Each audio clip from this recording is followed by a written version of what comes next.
Ye Wubin's 100 Lessons to Mastering Time Management. Lesson 93. Only 10% of your life is beyond your control. Hello everyone, my name is Ye Wubin from Neng.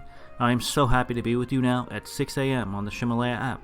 For those of you who have been following my lessons, welcome back. And if you're new here, welcome aboard. I'm so happy to have you with us.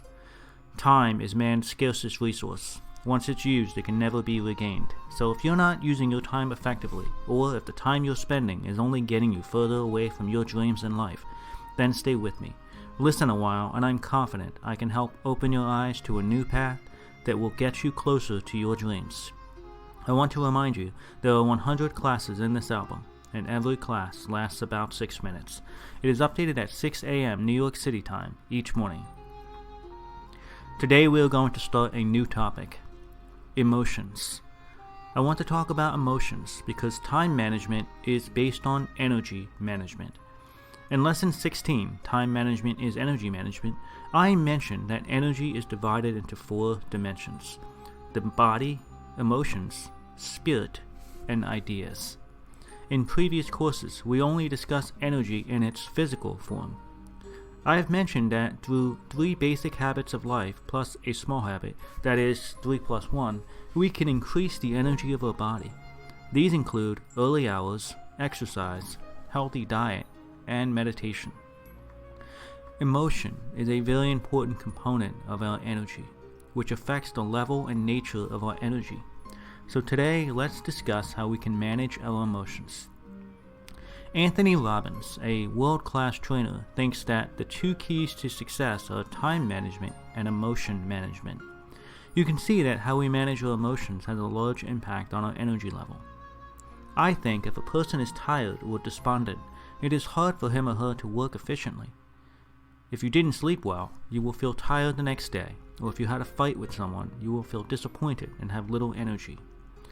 So what will affect our mood? I'm going to share with you a very important rule. The rule comes from Leon Festinger, an American social psychologist. Festinger said that 10% of your life is made up of things that happen to you, and the other 90% is determined by how you react to it. In other words, only 10% of your life is beyond your control. You still have 90% to work with, but often, we let that 10% control how we feel about the 90% instead of taking control ourselves. As an example, let's look at a situation together.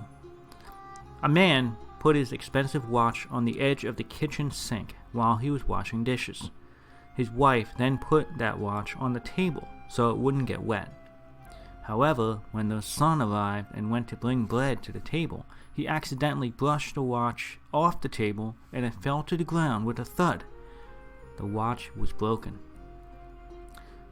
The man became very angry and hit his son. He scolded his wife for moving the watch to the table. The wife argued that she was just trying to help keep the watch from getting wet. But the man said his watch was waterproof. You shouldn't have done that. Then the fight escalated and became very heated. Angrily, the man skipped breakfast and left the house in a hurry to drive to work. Before he arrived, he suddenly remembered that he had forgotten to take his briefcase, so he turned around and headed back home immediately. But no one was home, and the door was locked. His son was at school, and his wife was at work. The key to the door of their house was in his briefcase, so he could not get in. So he had to call his wife to bring the key to him. After receiving the call, his wife drove home hastily and knocked down the roadside fruit stand. The owner asked for her compensation, so she had to pay a lot of money to compensate the owner. After the father got his briefcase and rushed to the company, he was 15 minutes late and strictly criticized by his boss. As a result, his mood soured even more, to the point of anger. He started a fight with his colleagues about something very trivial. Meanwhile, his wife's monthly attendance bonus was deducted because of her unexcused and sudden absence. And their son, who had a baseball game that day, was eliminated in the first round. He was expected to win, but because he was hit by his father that morning, he felt guilty, and it resulted in an unsatisfactory performance. In this example, the broken watch is the 10%. but the following chain reaction of negative events is the 90%. What would have happened if the man had responded differently? Suppose, instead of getting angry, the father comforted the child and said, "Don't worry, son. I can get this watch fixed. It's not your fault." The son's guilt would be comforted, his wife would be happy, and his own mood would be stable, and all of those ensuing events in the chain reaction would not have taken place. You may not have control over the 10% of random events that occur in your life, but you can control the 90% that come after it through your controlled state of mind and behavior.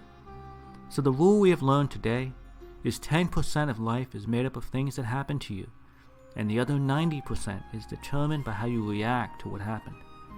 True learning comes from reflecting on what happened shortly after it took place. So don't forget to use your diary to look at your actions and how you respond to the 10%. That's all for today. Thank you for listening, and in the next lesson we will continue to talk about emotion management. Goodbye. These audio lessons are translated by Neng's partner Cece and then recorded by her husband Justin. I wish you great success today. See you tomorrow.